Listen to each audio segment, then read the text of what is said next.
முத்தமிழ் அறிஞருடைய சொத்தான சாதனைகளை ரொம்ப அருமையாக காட்சிப்படுத்தி இருக்கிறாங்க. அது இந்த அரங்கத்தினுடைய உழைப்பு, அதனுடைய வெற்றி எல்லாம் மாண்புமிகு அமைச்சர் தம்பி சேகர் பாபு அவர்களை தான் சேரும். அவருடைய 14 வயதுல கலைஞர் அவருடைய வாழ்க்கை வரலாறு பிறந்ததிலிருந்து ஆரம்பிச்சு அவருடைய முதல் போராட்டமே இந்தி ஒழிப்பும் பெண்களுக்கான விடுதலை போராட்டம் தான். அவர் அதில் பார்த்தீங்கன்னா பெண்களுக்கு சொத்தில் சம உரிமை, கல்வியில் சம உரிமை, வேலை வாய்ப்பில் சம உரிமை, சமூக அந்தஸ்தில் சம உரிமை அப்படிங்கிற போராட்டத்தில் அந்த டிராயிங் வரைஞ்சதுலையும் கூட யாரையும் விட்டு வைக்கல. கூட சத்தியவாணி முத்து அம்மையாருடைய உருவப்படம் ஏன்னா அவங்க ரொம்ப அது முன்னாடி நின்று போராடினாங்க. அதுல இருந்து ஆரம்பிச்சு அந்த காட்சிப்படுத்தின விதத்துல இன்னைக்கு நவீன விஞ்ஞானத்துல அந்த வெர்ச்சுவல் ரியாலிட்டின்னு சொல்ற VR பண்ணது அது நீங்க எல்லாம் பாத்துட்டீங்களா என்னன்னு தெரியல.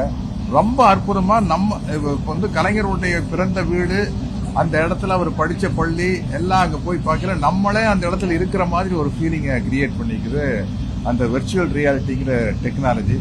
அப்படி கொண்டு கலைஞருடைய மறைவு வரை, அதன் பிறகு இந்த திராவிட மாடல் ஆட்சியை தற்போதைய முதலமைச்சர், தமிழ்நாடு முதலமைச்சர் தளபதி ஸ்டாலின் அவர்கள் எவ்வளவு அற்புதமா தொடர்ந்து கொண்டிருக்கிறார் அப்படிங்கிறதுக்கு மிக அழகான சான்றுகளை வச்சிருக்காங்க.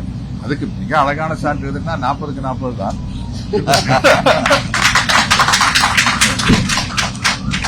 ரொம்ப ரொம்ப சிறப்பாக காட்சிப்படுத்தியிருக்கிறாங்க.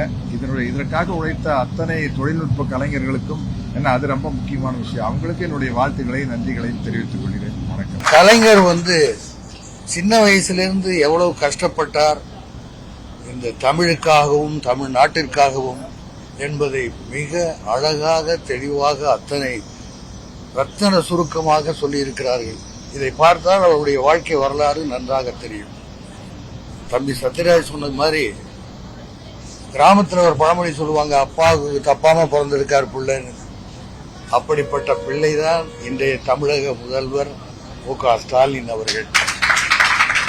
அவர் என்னென்ன செய்தாரோ அதை விட அதிகமாக, அதாவது குட்டி 8 அடி பாய்ஞ்சா 14 அடி பாயும், தாய் 8 அடி பாய்ஞ்சா குட்டி 14 அடி பாயும் சொல்லுவாங்க.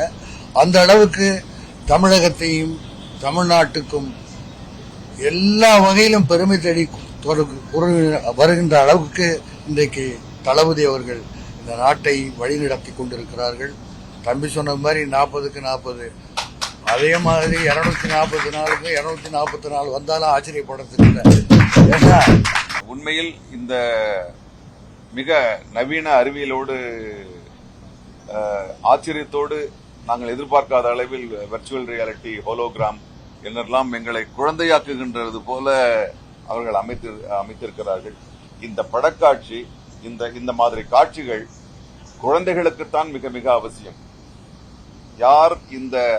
யார் இந்த தமிழகத்தை உருவாக்கி விட்டு சென்றார்கள் என்பதை வருங்கால குழந்தைகள் தெரிந்து கொள்ள வேண்டும் என்ற காரணத்தோடு மிக அழகாக எல்லோரும் பார்த்து ரசிக்கக்கூடிய ஒரு அழகோடு இதை அமைத்திருக்கின்றார் தம்பி சேகர் பாபு.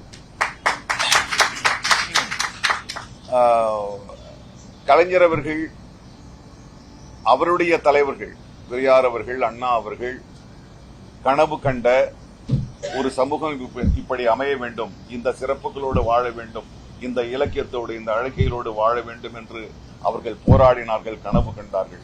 அதை நடைமுறைப்படுத்தினார் நம்முடைய முத்தமிழறிஞர் கலைஞர் அவர்கள். அவரை போலவே அவருக்கு அடுத்து வந்த தலைமையும் அப்படித்தான் இருக்கிறது. அவர் விட்டு சென்ற பணியினை மிக சிறப்பாக பூர்த்தி செய்ய அண்ணன் தளபதி மு.க. ஸ்டாலின் அவர்கள் பெரும் முயற்சியும் பெரும் கடமையாற்றிக் கொண்டிருக்கிறார். அவர்களுக்கும் என்னுடைய நன்றியை கூறி இந்த காட்சிக்கு இது போல எல்லா குழந்தைகளையும் அழைத்து வர வேண்டும். ஏனென்றால் நாம் மிகப்பெரிய தலைவர்கள் எல்லாம் காலத்தோடு கரைத்து விட்டோம். காலத்தில் கரையாத இந்த தலைவனை குழந்தைகளுக்கு அறிமுகப்படுத்தும். நன்றி. செய்திகளை உடனுக்குடனும் துல்லியமாகவும் தெரிந்து கொள்ள சப்ஸ்கிரைப் பண்ணுங்க.